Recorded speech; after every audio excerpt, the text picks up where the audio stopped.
என்னைக்காவது ஒரு நாள் திடீர்னு மார்னிங்கில் இன்றைக்கி பிரேக்ஃபாஸ்ட் ஸ்கிப் பண்ணிடலாமா, சரியா பசியே எடுக்கலையே அப்படின்னு நம்ம யோசிப்போம். ஒரு வேளை வயிற்ற காயப்போட்டால் நல்லாயிருக்கும் அப்படின்லாம் தோணும். அதெல்லாம் எது வரைக்கும் அப்படின்னா ஒரு 10 மணி ஆகிற வரைக்கும் தான். 10 மணிக்கு மேலே பார்த்தீங்கன்னா 10, 10:30, 11 மணிக்கெல்லாம் வயிற்றுக்குள்ளே ஆட்டோ ரிக்ஷா ஓட ஆரம்பிச்சிடும். என் வயிற்றுக்குள்ளே யாரோ ஆட்டோ ரிக்ஷா ஓட்டுற மாதிரி இருக்குன்னு அலற வேண்டிய அந்த மாதிரியான ஒரு நாள் தான் இன்றைக்கி நம்ம ஆளுக்கு பிரேக்ஃபாஸ்ட் வேணாம் அப்படின்னாரு. இருந்தாலும் பரவாயில்ல, நீங்கள் சத்து மாவு கஞ்சி எடுத்துகிட்டு போயிருங்க, 11 மணிக்கு மேலே தேவைப்பட்டால் கண்டிப்பாக குடிங்கன்னு சொல்லி கொடுத்து அமிச்சாச்சு. நம்ம சிட்டியோட மார்னிங் டிராஃபிக்கை பற்றி சொல்லியே ஆகணுங்க. சும்மா காலையில் இந்த பால்கனி திறந்துட்டு வந்து வெளியில் நின்னீங்கன்னு வச்சுக்கோங்களேன், அடடடடா பார்க்கவே கண்கொள்ளா காட்சி. அதாவது அவ்வளோ மக்களும் எவ்வளோ பரபரப்பாக இருக்காங்க அப்படிங்கிறது மார்னிங்கில் நம்ம பார்க்க முடியும். ஸ்கூல் பஸ் ஆகட்டும், ஆஃபீஸ் ஆகட்டும், ஸோ நடந்து போகிறவங்களும் ஆகட்டும், எதுலையுமே கொஞ்சம் கூட சலைச்சவங்களே கிடையாது. ரொம்ப குறிப்பாக இந்த ஸ்கூல் பஸ்ஸஸ் பற்றி சொல்லியே ஆகணுங்க. காலையில் ஸ்கூல் பஸ்ஸஸ் நம்ம அதிகமாகவே பார்க்கலாம்.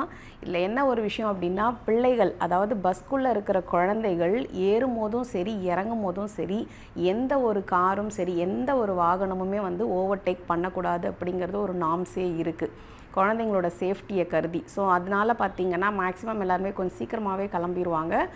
எந்த ஒரு எவ்வளோ ஒரு அர்ஜென்ட்டான விஷயமா இருந்தாலும் சரி, ஸ்கூல் பஸ்ஸை வந்து பசங்க ஏறுற இடத்துலையோ இல்லை நிற்கிற இடத்துலையோ இருக்காங்க அப்படின்னா எந்த ஒரு காருமே வந்து அவங்கள வந்து ஓவர்டேக் பண்ண மாட்டாங்க. அப்படி ஓவர்டேக் பண்ணிங்க அப்படின்னா இந்த ஊர் ரூல்ஸ் படி ஃபைனும் இருக்குது. அட் த சேம் டைம் வந்து வித் பிளாக் பாயிண்ட். அதே மாதிரி குழந்தைங்களோட சேஃப்டிக்காக பார்த்தீங்கன்னா ஸ்கூல் பஸ்ஸை சுற்றி எப்போவுமே சிசிடிவி கேமரா சுற்றியே வச்சுருப்பாங்க. ஸோ மானிட்டர் பண்ணிகிட்டே தான் இருப்பாங்க. ரொம்ப பரபரப்பான லைஃபாக இருந்தாலும் எல்லாம் அவசர அவசரமாக ஓடினாலும் சேஃப்டி மெஷர்ஸையும் கரெக்டாக ஃபாலோ பண்ணிகிட்டே போவாங்க. தேங்க்ஸ் ஃபார் வாட்சிங். Have a nice day.